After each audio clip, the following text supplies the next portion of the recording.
A very good evening and welcome to this very short update that is coming straight to you on behalf of Chief Sunday Adeniyi Adeyemo Igboho.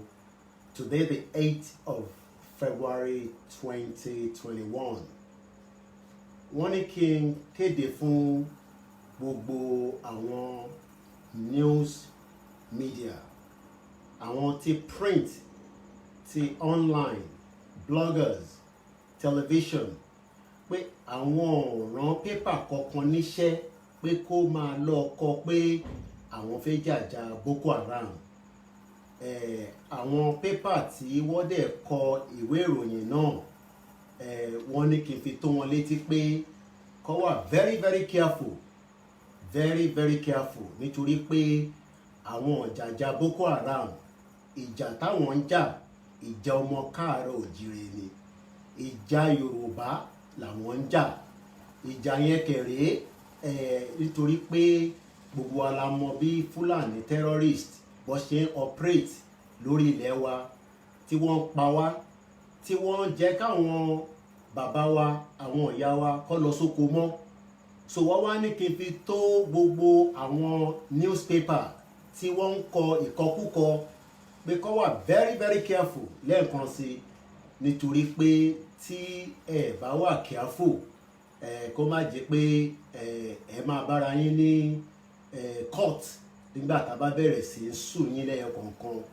Wọ́n dẹ̀ tí wá ní kí n fi tó gbogbo ọmọ káàárọ̀ òjíire pé n táwọn dúró lé pé Fúlàní ò lè gbé nílẹ̀ wa nítorí pé wọn ò lè máa pa wá káwọn máa wòran. So wọ́n ní kí n fi tó gbogbo ọmọ Yorùbá bẹ́ẹ̀ létí, àti tó wà ní Nàìjíríà àtẹ̀yìn tó wà lẹ́yìn odi, pé nǹkan kan yàtọ̀ sí nǹkan táwọn gbé dání. Èyí táwọn gbé dání ni pé Yorùbá máa dá dúró, ìyẹn kan.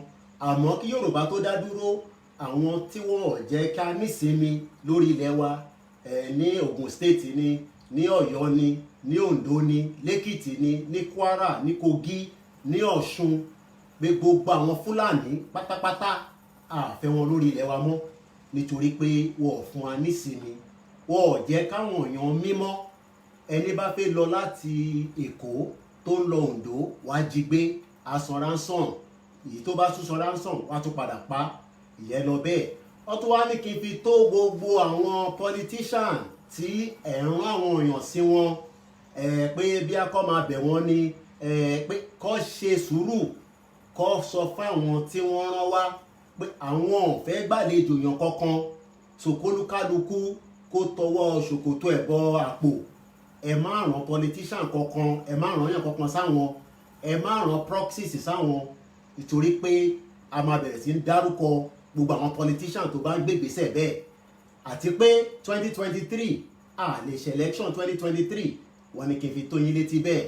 Election 2023 yẹn, a ní ṣe election 2023 nítorí pé Yorùbá láti dá dúró, tá bá dá dúró ìyẹn la máa lálàáfíà.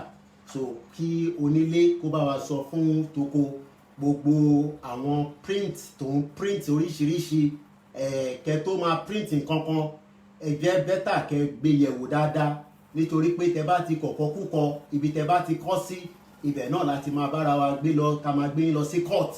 So especially the Nation newspaper, gbogbo ẹ̀yin paper tí ẹ̀ ń kọ iṣẹ́ tí a bẹ̀ yín, ẹni tí kò bá yé yín, get in touch pẹ̀lú mi, +4475 94050 979. Just to quickly say this in English as well, we are making this update on behalf of Chief Sunday Adeniyi Adeyemo Igboho, to tell all the media houses, both in Nigeria and those outside the country, to be very careful of making a lot of serious allegation or any news that he himself has not passed on through me to any media outlet. That those that are writing reports that he is ready to fight, for on behalf of the government to fight the Boko Haram. His fight is not for Boko Haram.